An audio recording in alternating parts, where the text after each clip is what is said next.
Hi everyone, welcome back to the course of core Java. तो आज के इस लेक्चर के अंदर हम लोग बात करने वाले हैं कि वेरिएबल्स क्या होते हैं। ऑलरेडी हमने प्रीवियस लेक्चर के अंदर देख लिया था कि डेटा टाइप्स क्या होती हैं। कितने किस्म की डेटा टाइप्स हमारे पास जावा के अंदर होती हैं। डेटा टाइप्स की टाइप्स कौन सी होती हैं, प्रिमिटिव डेटा टाइप्स कौन सी होती हैं, नॉन प्रिमिटिव डेटा टाइप्स कौन सी होती हैं। तो अगर आपने वो वाला लेक्चर नहीं देखा तो पहले जाके वो वाला लेक्चर देखो, ताकि आपको ये समझ में आए कि डेटा टाइप्स क्या होती हैं, जावा के अंदर कितनी प्रिमिटिव डेटा टाइप्स होती हैं और नॉन प्रिमिटिव डेटा टाइप्स होती हैं।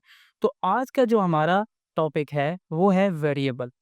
अब वेरिएबल क्या होता है, सबसे पहले व्हाट वाला पार्ट डिस्कस करते हैं। व्हाट इज वेरिएबल, तो ये चीज़ हमें डिस्कस करनी है, क्योंकि जो भी चीज़ हम डिस्कस करते हैं सबसे पहले व्हाट वाला पार्ट होता है। तो व्हाट इज वेरिएबल, तो सबसे पहले डेफिनेशन देखो। Variable is a memory location where we store the data. Variable हमारे पास एक ऐसी मेमोरी लोकेशन होती है जहाँ पे वेरिएबल का जो डेटा होता है, जो वैल्यू होती है, वो स्टोर होती है। अब इस चीज़ का क्या मतलब है, यहाँ पर देखो। अगर मैं यहाँ पर जाऊँ तो ये हमारे पास क्या आ गई, एक सिंपल मेमोरी आ गई हमारे कंप्यूटर के अंदर। तो ये हमारे पास क्या है, मेमोरी। अब इस मेमोरी के अंदर हमारे पास डिफरेंट ब्लॉक्स होते हैं। तो हमने क्या देखा कि variable is a memory location where we store the data. तो इस चीज़ का क्या मतलब है, यहाँ पे देखो, एक यहाँ पे ब्लॉक होगा जहाँ पे वेरिएबल का डेटा स्टोर होगा। अब यहाँ पे देखो, हम किस तरह से वेरिएबल को बना सकते हैं। सबसे पहले हम लगाते हैं डेटा टाइप, फिर वेरिएबल का नाम, फिर उसकी वैल्यू। हम इस तरह से वेरिएबल को बना सकते हैं। ये हमारे पास क्या है, ये वेरिएबल, ये हमारे पास डेटा टाइप है, ये वेरिएबल का नाम है, और इक्वल टू के इस साइड पे वेरिएबल की वैल्यू है। ठीक है। अब यहाँ पे एक और चीज़ देखो, इंट, अगर मैं डेटा टाइप लगाता हूँ और वेरिएबल का नाम लिखता हूँ, इस स्टेटमेंट को मैं कहता हूँ वेरिएबल डिक्लेरेशन। Variable declaration. और अगर मैं नेक्स्ट स्टेटमेंट के अंदर उसकी वैल्यू प्रोवाइड कर देता हूँ, तो ये हमारे पास आता है वेरिएबल इनिशियलाइजेशन। अभी आपको ये पता होना चाहिए कि वेरिएबल डिक्लेरेशन और वेरिएबल इनिशियलाइजेशन क्या होते हैं। दोबारा से देखो, अगर मैं वेरिएबल डेटा टाइप लगाऊं और वेरिएबल का नाम लिख दूं, दैट्स इट, वो हमारे पास क्या होता है, वेरिएबल डिक्लेरेशन। और अगर मैं जो वेरिएबल है उसको वैल्यू कोई भी असाइन कर दूं, इक्वल टू लगा के वैल्यू असाइन कर दूं, तो वो हमारे पास होता है वेरिएबल इनिशियलाइजेशन। तो यहाँ पे देखो, अगर हमने यहाँ पर कोई भी वेरिएबल बनाया, ये देखो हमने क्या किया, यहाँ पर एक वेरिएबल बना दिया। अब ये जो 10 स्टोर होता है ये हमारे पास मेमोरी के अंदर जाता है। इस मेमोरी का नाम क्या होगा, जो कि वेरिएबल का नाम है ए। और इस बॉक्स के अंदर जो डेटा स्टोर होगा वो कौन सा डेटा होगा, हमारे पास 10 वैल्यू इसके अंदर स्टोर हो जाती है। तो इस तरह से हमारे पास मेमोरी के अंदर वेरिएबल का डेटा स्टोर होता है। अभी आपको ये समझ में आना चाहिए, variable is a memory location where we store the data. अब यहाँ पे देखो, variable value can change according to programming logic. अब प्रोग्रामिंग लॉजिक की मदद से हम क्या कर सकते हैं, वेरिएबल की वैल्यू को चेंज कर सकते हैं। अब इस चीज़ का क्या मतलब है, यहाँ पर देखो, अब यहाँ पर अगर मैंने वेरिएबल बना दिया, अब यहाँ पे देखो ये मैंने वेरिएबल बना दिया, ये क्या है, अब आप बताओ, वेरिएबल डिक्लेरेशन। ये क्या है, वेरिएबल इनिशियलाइजेशन। अब अगर मैंने एक दफ़ा वेरिएबल की वैल्यू असाइन कर दी, बाद में उसको मैं चेंज भी कर सकता हूँ। ये वेरिएबल होता है, क्योंकि वेरिएबल का मेन जो नाम होता है, अब ये जो वेरिएबल, वेरिएबल का क्या मीनिंग होता है, चेंजेबल। तो इस वेरिएबल की वैल्यू अगर मैं बाद में जाके 20 कर दूं, तो इस वजह से हमारे पास वेरिएबल ए की वैल्यू अभी क्या हो गई, 20। तो इस वजह से यहाँ पर 12 हट के हमारे पास 10 हट के 20 आ जाएगा यहाँ पर इस बॉक्स के अंदर। तो ये चीज़ आपको ध्यान में रखनी है कि वेरिएबल की वैल्यू चेंज हो सकती है प्रोग्रामिंग लॉजिक के मुताबिक। तो ये इसका ये मतलब है। अब यहाँ पे देखो, थर्ड पॉइंट है, every variable can have a data type. कोई भी वेरिएबल हमारे पास होता है उसकी एक अपनी डेटा टाइप होती है। जिस तरह के यहाँ पे देखो इंटीजर है। अब इंटीजर है, ए नाम से मैंने कुछ भी वेरिएबल बना दिया। ए नहीं, हम क्या करते हैं, एज लिख देते हैं। किसी भी स्टूडेंट की एज हो सकती है, तो उसमें अगर डेटा मुझे स्टोर करना है तो मैं क्या कर सकता हूँ, यहाँ पे 20 लिख सकता हूँ। अब यहाँ पे देखें, every variable can have a data type, क्योंकि एज नाम से जो वेरिएबल है उसकी एक डेटा टाइप है, कौन सी है, इंटीजर। और अगर मुझे नाम स्टोर करना है तो मैं क्या करता हूँ, स्ट्रिंग डेटा टाइप लगाता हूँ, नेम इज इक्वल टू, यहाँ पर कुछ भी मैं नाम लिख देता हूँ। तो इस स्टेटमेंट का ये मतलब है कोई भी वेरिएबल है उसकी डेटा टाइप लाजमी होगी। अब यहाँ पे देखो, टाइप्स ऑफ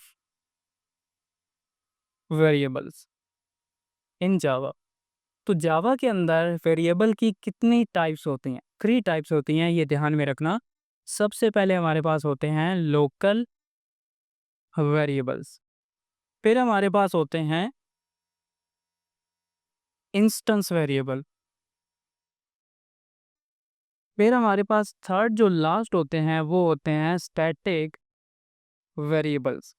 तो ये थर्ड 3 हमारे पास टाइप्स होती हैं वेरिएबल्स की। अब यहाँ पे देखो, हर एक वेरिएबल की टाइप को डिस्कस करते हैं, लेकिन उसके अंदर देखो हमने कुछ इंपॉर्टेंट पॉइंट यहाँ पर देखने हैं।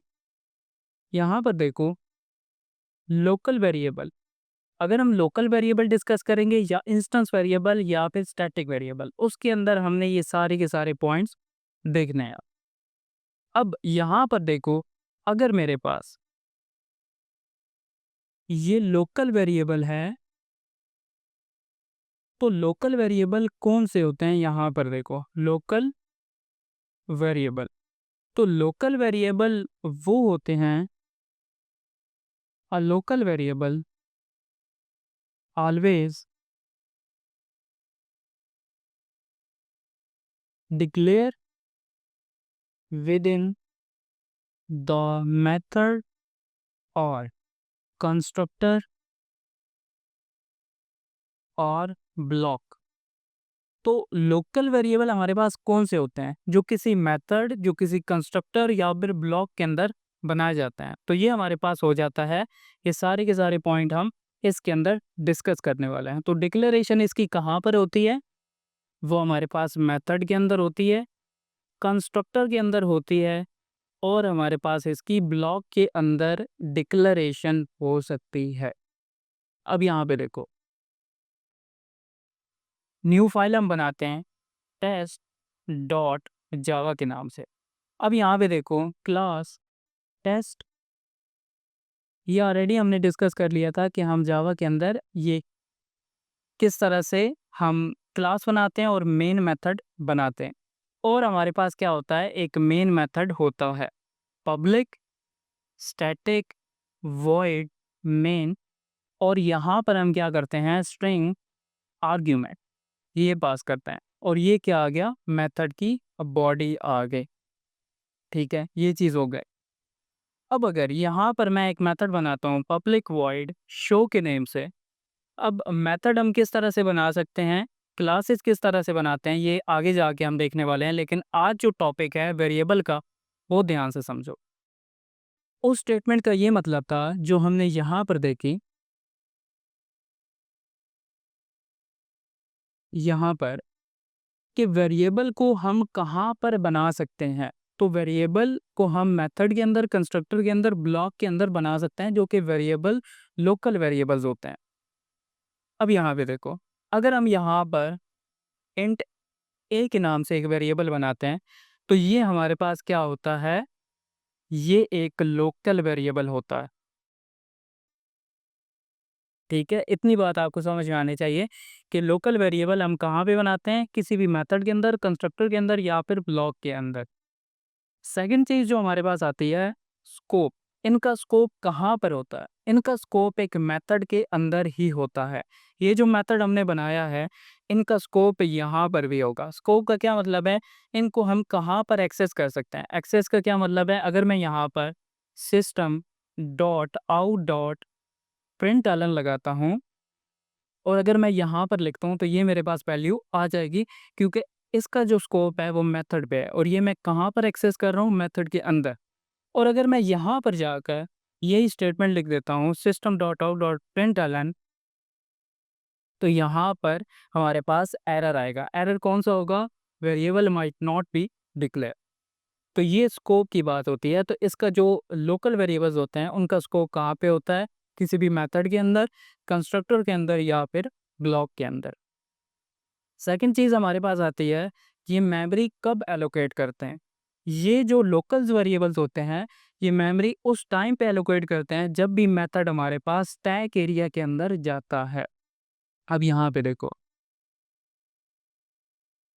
अगर मैंने यहाँ पर पब्लिक वॉइड शो नाम से एक मेथड बना दिया, ठीक है, ये हमारे पास एक मेथड बन गया। अब यहाँ पर होता क्या है, आपको ये पता होना चाहिए कि जेवीएम के अंदर 3 टाइप से मेमोरीज होती हैं। ये होती है मेथड एरिया, 5 टाइप की होती हैं, लेकिन जो मेन होती हैं वो 3 होती हैं। ये होती है मेथड एरिया, फिर हमारे पास होता है हीप एरिया, और फिर जो थर्ड हमारे पास मेन होता है वो होता है स्टैक एरिया। अब ये जो मेथड होता है, मेथड हमेशा कहाँ पर स्टोर होते हैं? स्टैक एरिया के अंदर। तो जब भी हम मेथड बनाते हैं वो स्टैक एरिया के अंदर जाते हैं और यहाँ पर कॉल हो जाते हैं। जो सबसे पहले मेथड होगा वो पहले एग्जीक्यूट यहाँ पर होता है, यहाँ पर स्टैक में। अब ये फर्स्ट चला गया, इसके बाद जो भी मेथड आएगा वो यहाँ पर जाता जाएगा। और ये जो लोकल वेरिएबल होते हैं वो हमने कहाँ पर बनाए थे? इसी के अंदर हमने लोकल वेरिएबल बनाए थे। तो इस वजह से जहाँ पर हमारे पास ये जो मेथड स्टोर है कहाँ पर? स्टैक एरिया के अंदर, वहाँ पर ही हमारे पास लोकल वेरिएबल स्टोर होते हैं। तो ये चीज़ आपको समझ में आनी चाहिए कि कहाँ पर स्टोर होते हैं, किस टाइम में वो वेरिएबल मेमोरी एलोकेट करते हैं, किस टाइम पे मेमोरी ये डी एलोकेट करता है। अब यहाँ पे देखो, जब ये मेथड यहाँ से एग्जीक्यूट हो गया, क्योंकि जब मेथड यहाँ से एग्जीक्यूट होता है तो यहाँ से स्टैक एरिया से रिमूव हो जाता है ताकि एग्जीक्यूशन का फ्लो सही से रहे।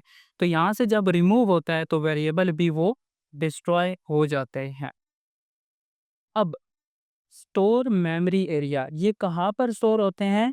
तो ये मैंने ऑलरेडी आपको बता दिया कि स्टैक एरिया के अंदर हमारे पास ये मेथड स्टोर होते हैं।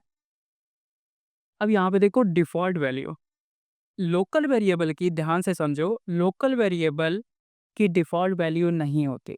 अगर हम उनको इनिशियलाइज़ नहीं करते तो हमें वो एरर प्रोवाइड करता है, जो कि होता है variable might not be initialize. तो हमेशा एक बात ध्यान में रखना, जब भी हम लोकल वेरिएबल बनाते हैं तो उनकी वैल्यू हमें लाज़मी देना होती है। उसके बाद एक्सेस मॉडिफायर कौन से हम लगा सकते हैं लोकल वेरिएबल के साथ? एक्सेस मॉडिफायर का मतलब क्या होता है? एक्सेस मॉडिफायर का मतलब ये होता है कि वेरिएबल का या फिर क्लास का, मेथड का स्कोप डिफाइन करना। अब इसका स्कोप मेथड के अंदर ही है तो एक्सेस मॉडिफायर लगाने का फ़ायदा क्या? तो इस वजह से हम we can not use public, protected and private access modifier. तो हम इसके साथ कोई भी एक्सेस मॉडिफायर नहीं लगा सकते। हम इसको किस तरह से एक्सेस कर सकते हैं? तो हमने यहाँ पर देखा, हम इसको डायरेक्ट एक्सेस कर सकते हैं। तो ये हमारे पास लोकल वेरिएबल होते हैं। एक बात ध्यान में रखना, ये जो सारे के सारे पॉइंट हमने डिस्कस किए हैं, ये बहुत ज़्यादा इंपॉर्टेंट है और इसको अपने पास नोट डाउन कर लेना। अब यही पॉइंट हम देखते हैं इंस्टेंस वेरिएबल के लिहाज से। अब इंस्टेंस वेरिएबल कौन से होते हैं? ये तो मेथड के अंदर बनते हैं।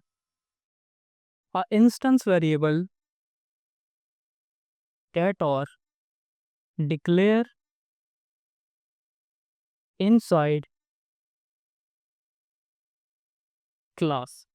तो जो क्लास के अंदर बनते हैं वो हमारे पास होते हैं इंस्टेंस वेरिएबल। तो इंस्टेंस वेरिएबल वो होते हैं जो कि हमेशा हमारे पास क्लास के अंदर बनते हैं, ये चीज़ आपको ध्यान में रखनी। तो ये हमारे पास हो गया डिक्लेरेशन। अब इनका स्कोप कहाँ पर होता है? जो भी हमारे पास क्लास लेवल के वेरिएबल्स होते हैं जो कि इंस्टेंस वेरिएबल कहलाते हैं, वो हमारे पास उनका जो स्कोप होता है वो हम मेथड के अंदर, एक क्लास के अंदर जो भी मेथड्स हैं उनके अंदर एक्सेस कर सकते हैं। एक क्लास के अंदर जितने भी कंस्ट्रक्टर हैं उनके अंदर एक्सेस कर सकते हैं। ब्लॉक के अंदर एक्सेस कर सकते हैं, पूरी क्लास के अंदर एक्सेस कर सकते हैं। लेकिन but we can not access inside static method and static block। तो हमेशा एक बात ध्यान में रखना कि इंस्टेंस वेरिएबल जो हमारे पास होते हैं, एक क्लास के अंदर जितनी भी मेथड्स हो सकते हैं, कंस्ट्रक्टर हो सकते हैं, स्टैटिक ब्लॉक हो सकते हैं और स्टैटिक हमारे पास मेथड्स हो सकते हैं। लेकिन एक सिंपल जो मेथड होते हैं उनके अंदर एक्सेस कर सकता हूँ, कंस्ट्रक्टर के अंदर हम एक्सेस कर सकते हैं, ब्लॉक के अंदर कर सकते हैं, लेकिन स्टैटिक मेथड के अंदर हम एक्सेस नहीं कर सकते। ये चीज़ आपको ध्यान में रखनी है। अब ये जो स्टैटिक वेरिएबल्स होते हैं, इंस्टेंस वेरिएबल, वो हमारे पास जो होते हैं कम मेमोरी को एलोकेट करते हैं। जब भी हमारे पास कोई भी ऑब्जेक्ट बनता है, अब यहाँ पे देखो, ये हमारे पास क्लास हो गई। अब अभी के लिए इतना समझो, क्लास का हम ऑब्जेक्ट बना सकते हैं। ऑब्जेक्ट क्या होता है? क्लास का हमारे पास, क्लास उसका ब्लूप्रिंट होती है और जो ऑब्जेक्ट होता है मेन उसकी इम्प्लीमेंटेशन होती है।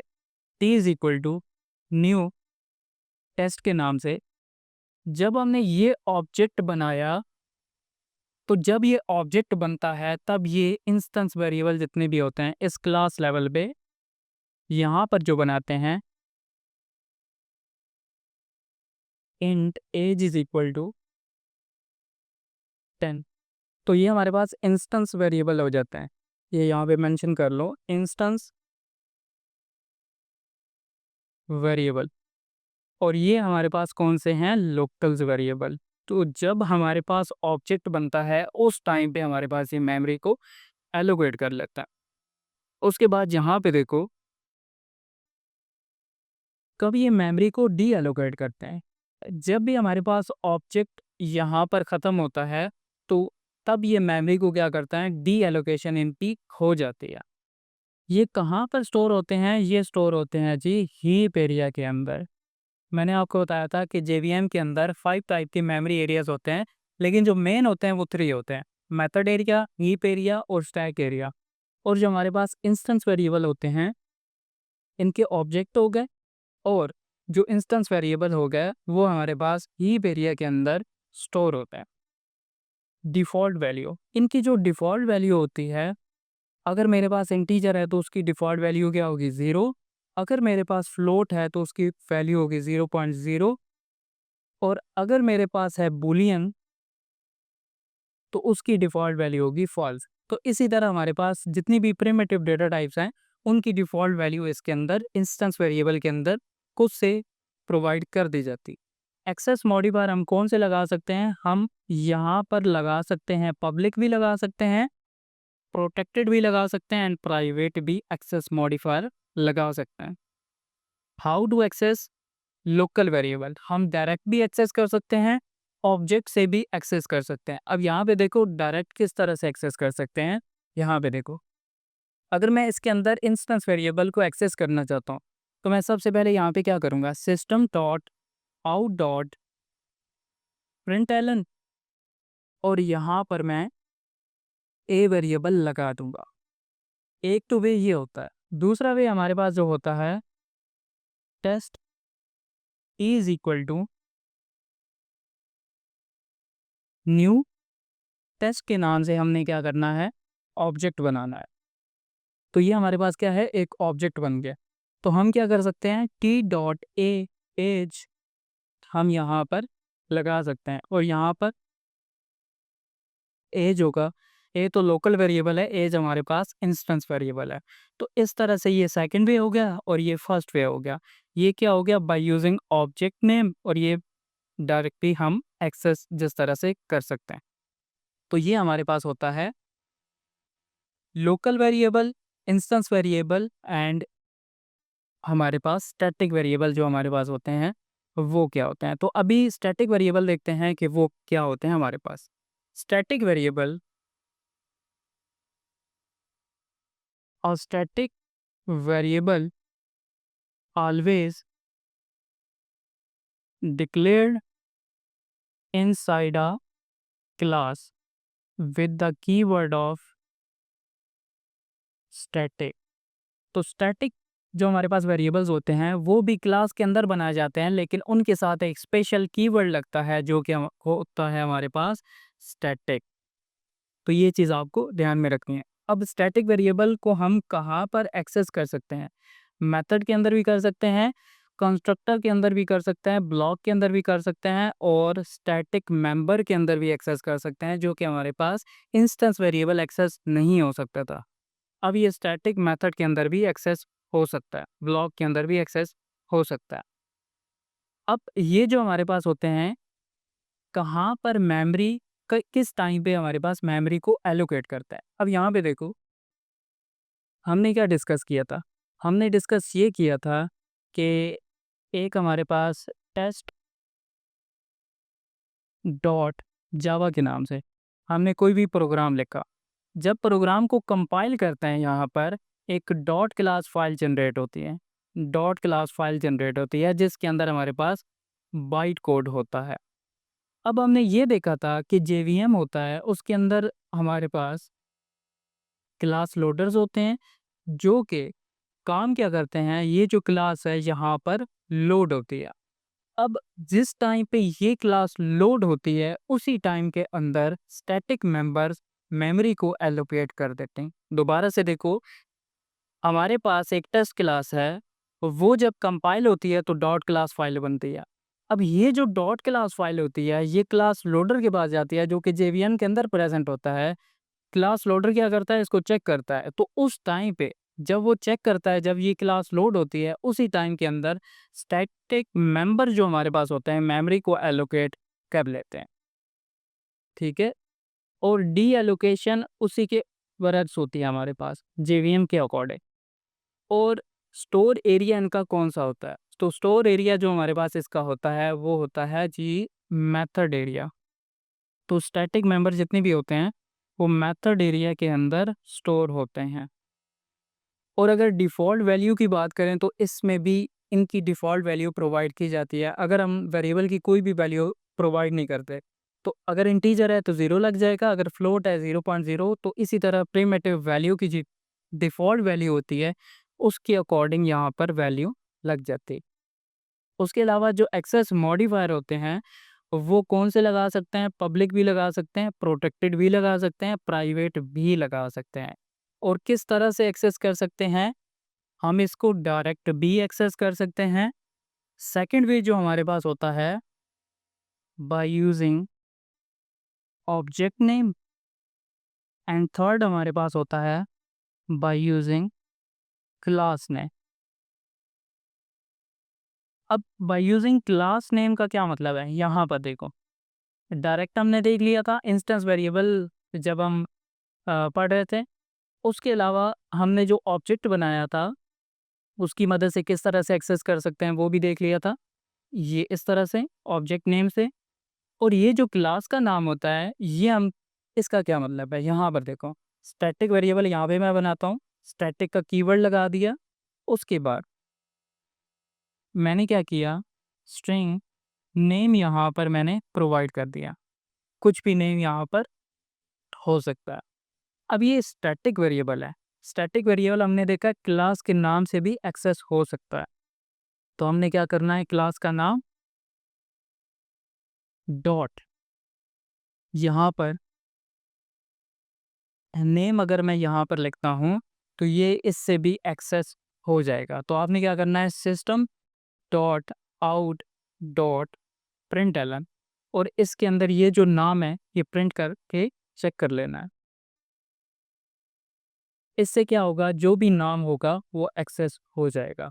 तो ये था आज का लेक्चर जिसके अंदर हमने देखा कि वेरिएबल्स क्या होते हैं, वेरिएबल की कितनी किस्म की टाइप्स होते हैं, local variable, instance variable and static variable.